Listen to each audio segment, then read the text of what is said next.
Good morning, y'all. Hey, y'all doing good? Woo. Day before Thanksgiving. I don't plan on doing nothing. They said supposed to rain. Supposed to rain all day on Thanksgiving. Yeah.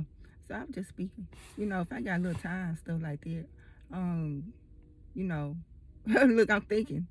God ain't really just said too much. Like, it ain't been one of those dreams like the snowstorm. Like the snowstorm dream. I'm like, I gotta do a video.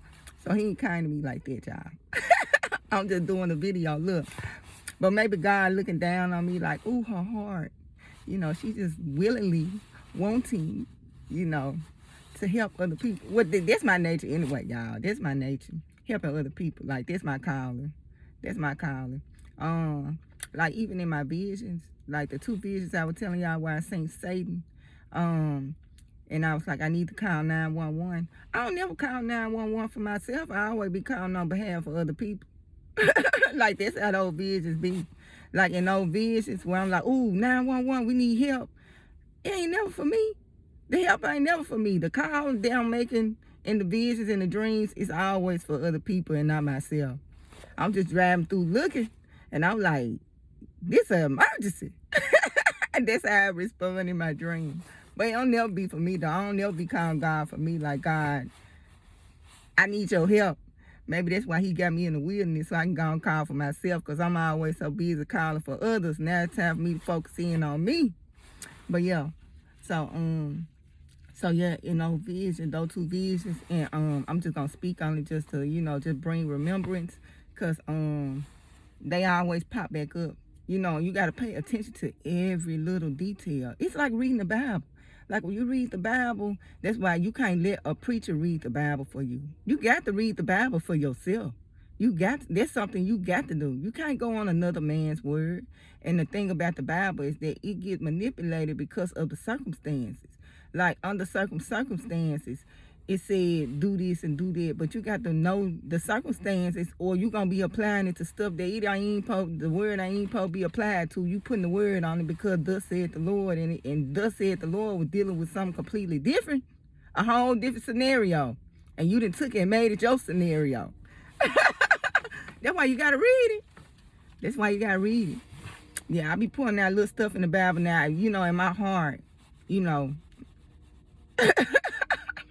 in my heart, I know, to do stuff like that. I'm not doing it just because the Bible say do it. I'm doing it to show my love for God. But when I be putting that little stuff in the Bible and stuff that contradict the stipulation of certain stuff, people they be mad. They be like they expect you to read this, like, half of a verse, but not read the whole verse. But when you throw up the whole verse, shoot, them folks be mad. Because the whole verse don't even, what you trying to push, the agenda you trying to push, it don't apply. Because read this whole sentence. Yeah. And then what you going to say, because it's in the Bible. Like, it's in the word, like, this is what it's saying. And these the stipulation is saying, do that particular thing you trying to get me to do. And that ain't my case right now. Like, yeah. So when I do point out the Bible and the stipulations and remove that manipulation, yeah, a lot of people there, like, you supposed to do this, you supposed to do that, you supposed to do this, you supposed to do that, you supposed to do this under these conditions. You supposed to do this under this condition. Sometimes it have conditions attached to it, and sometimes it be certain circumstances. So you got to know your Bible, and you got to get in for yourself. Like, seriously. Because that Bible represents so much. It's so important. Like, when I was speaking on, the Bible, God prepare his people. The Bible is preparation. And I told you the Bible let you know where you stand, because it's like a court of order. And it's like a lot of laws. And it's like, you got to know your law. You got to know your boundaries. You got to know where you stand. You got to know your authority. Like, you got to know all that. Because you might mistakenly give it up and not even know that you didn't gave it up, like, through your free will, or do anything you didn't gave up, like certain authority that God has given you. And Satan gonna use that, and he might even tap into your offspring off certain things you release to him that he ain't even got access to. You got to give it to him. And the Bible kind of break that down, so you won't be like mistakenly and let the devil trick you and manipulate you to give up certain authority and certain rights that you are entitled to. And those rights can possibly go into your birthright, to your bloodline. That's where them generational curses and stuff be coming from. So you don't want to get the devil out of it. You don't want, all that to go down through 10 generations. You dealing with something from 10 generations.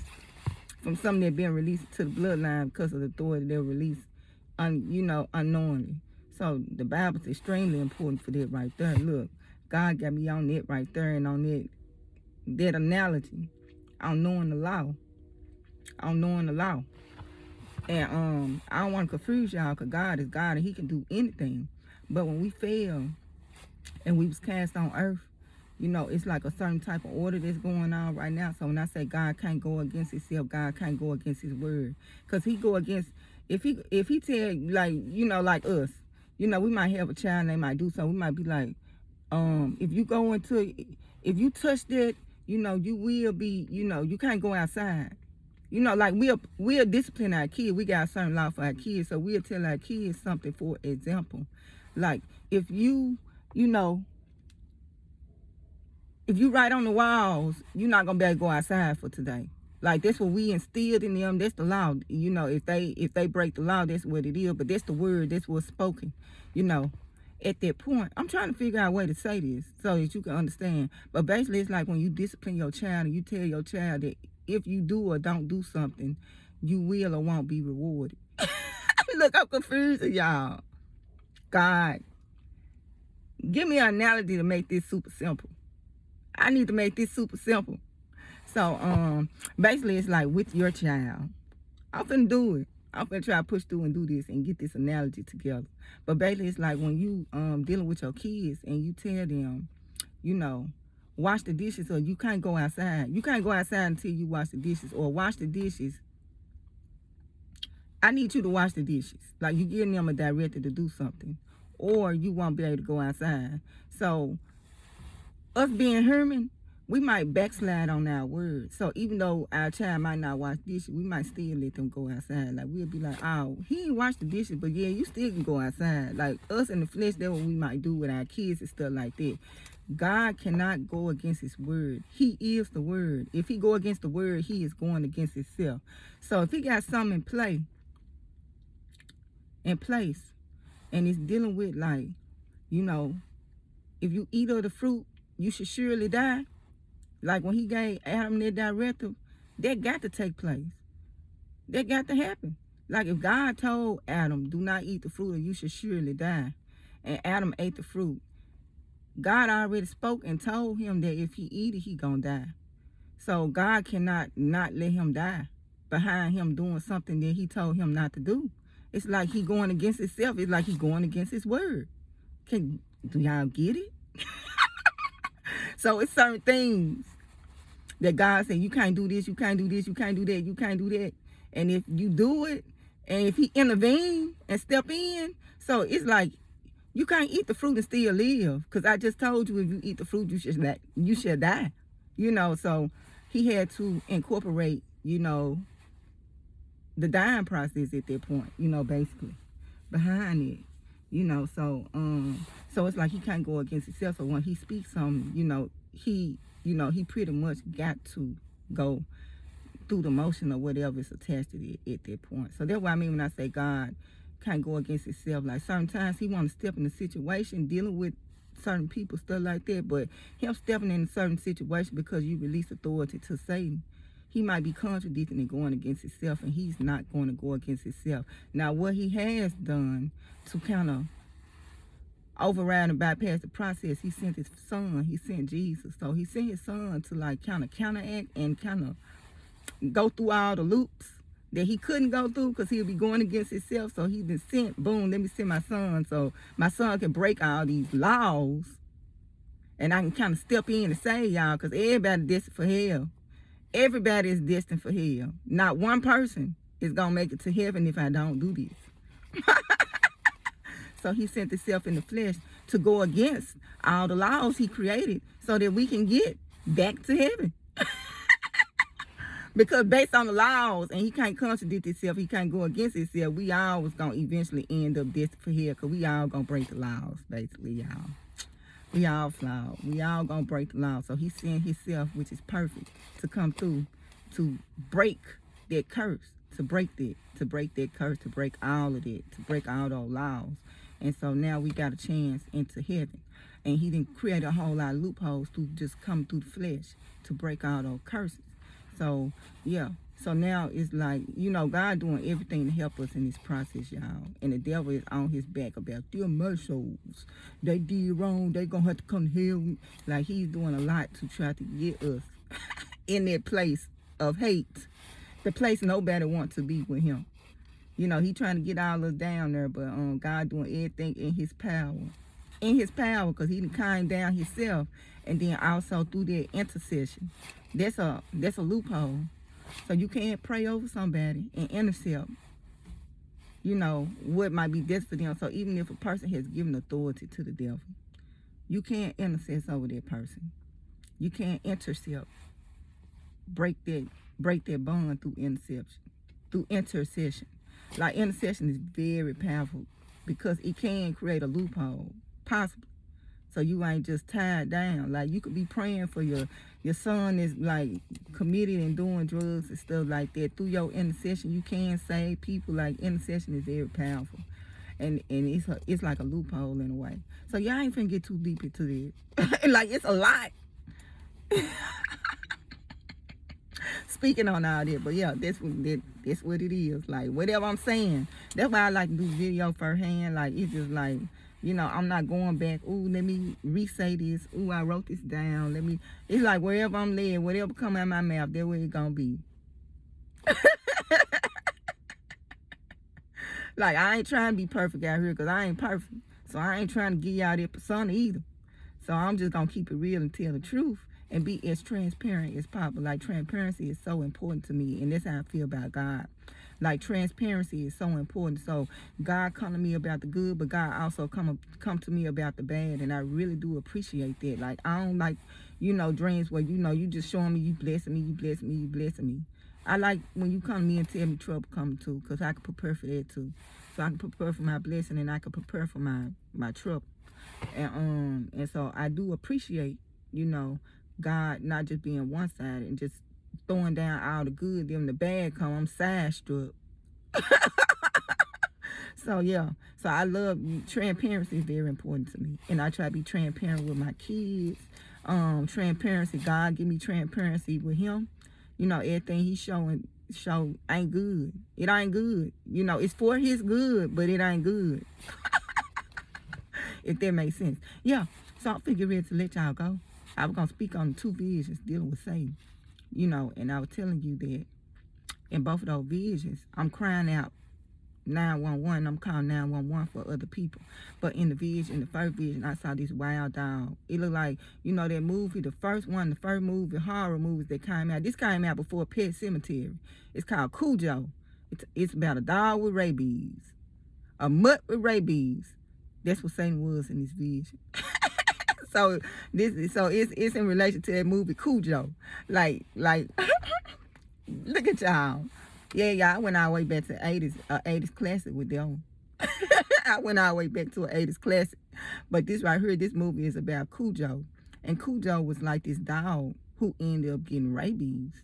And that's the closest comparison I can compare this vision of this stray dog that I saw just terrorizing this neighborhood in Memphis. It was like this wild stray dog with rabies. And there was Satan. Satan was the wild stray dog with rabies. So I'm driving my car in this vision. And while I'm driving my car in this vision, I'm just looking like I'm looking out my window. And as I'm looking out my window, I see people crying. I see people just like, from the dog. Like they couldn't walk by, you couldn't really do too much. This dog was like just bucking the whole little area. His whole little territory, whatever territory he had, he was just bucking the whole little area, and people were being tormented. They just crying, they just all kind of stuff. Like this dog, and the thing about this dog is that it was so bold. It was like chasing cars and stuff too.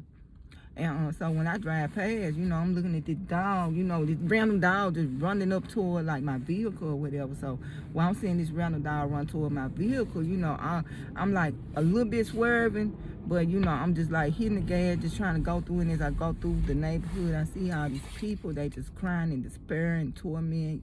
They just, just going through a lot because of this one dog. It was just terrorizing this whole neighborhood basically. And so that's when I was like, I had my sister with me. And I was just like, we need to call for help. We need to call 911. So in the dream, even though, yeah. So I was going to call 911 for this stray dog. And because I'm like, this dog, it just doing too much out here. We need some help. This dog out here doing a little too much now. People can't even walk, handle their business, do what they need to do, because this dog got everybody pretty much boxed in. So me and my sister, we riding around, and I end up actually, because this was like late at night. So I was like, we need to call animal control. Like, we need to call for help. One way or another, I end up reaching out, and I end up getting like a response. Like somebody actually ended up picking up the phone, calling. And by that time, even though I'm driving through this neighborhood, by the time I got through talking to the 911 or whoever I was talking to, even though I never changed my course of direction, I was actually driving back toward the direction I came from. So I was going back to the people. So while I'm driving, I'm like looking, and I see myself going back into the direction that I just came from with the people. So I was just like, well, I just let the people know help is on the way. So that's what I said. So I'm driving back into like where all the people are being tormented at, and I'm actually telling the people, help on the way. I called for help, so help on the way. So I was like going back to let them know that this help was on the way. So when I'm going back to let them know this help is on the way, that's when I think I see that dog attack a man. And I'm like letting them know. Or that could have been before. That might have been before. When I was driving through, I see the dog actually attack this man. So when I see him attack the man, I'm like, we need to call for help. We need to call for help. So as I'm still driving in the vision, I'm driving back. So we end up calling for help. I end up driving back. I end up one way or another in the same direction I just left. And so I was just like, I'm going to let the people know help is on the way. Like, I'm letting them know help on the way. That's why I said in the vision. So I'm letting them know help on the way. And the man that got bit by the dog, I looked and, I saw that, they was helping him up as I was coming back to relay the message that help on the way. I just called for help and it's on the way. And, they were just helping the man up and stuff like that. And the man was smiling.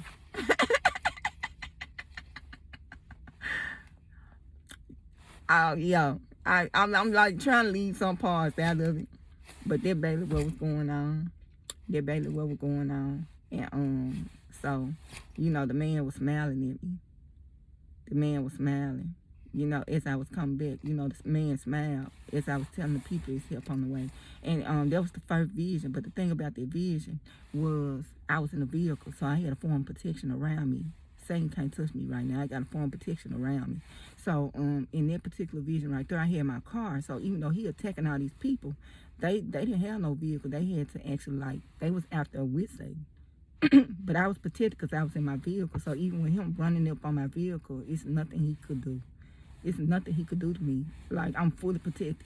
So that was the first thing. The second vision, I'm like talking about, Satan, and he attached to this aquarium.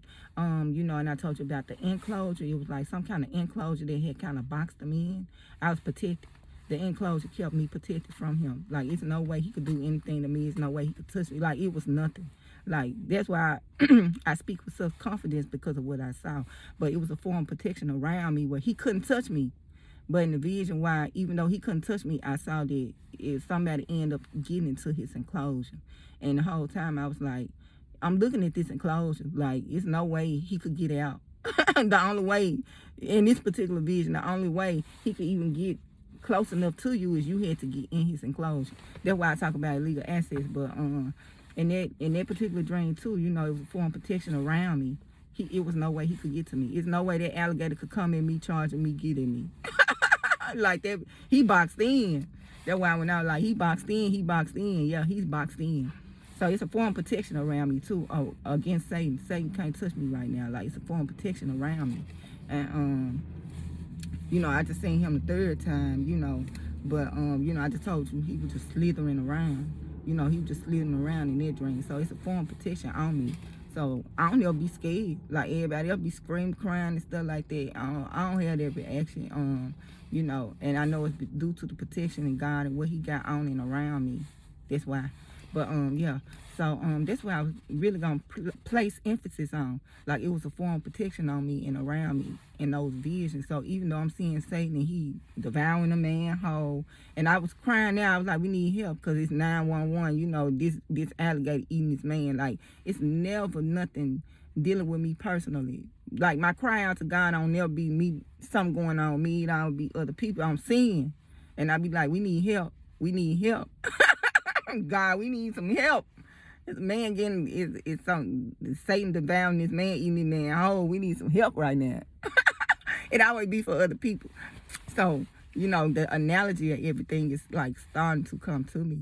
The analogy and the symbolism of everything. So yeah, I'm gonna talk to y'all later. Yeah. Look, I always like at the end of the video, I'll be like, oh, I'm gonna talk to y'all later. I do got a lot to do today because this is Thanksgiving, the day before Thanksgiving. So, a lot of stores and stuff like that. Take my kids to get stuff they need and just try to clean up, get situated. So I do have a full day ahead. And y'all just enjoy y'all day. And I hope to talk to y'all soon.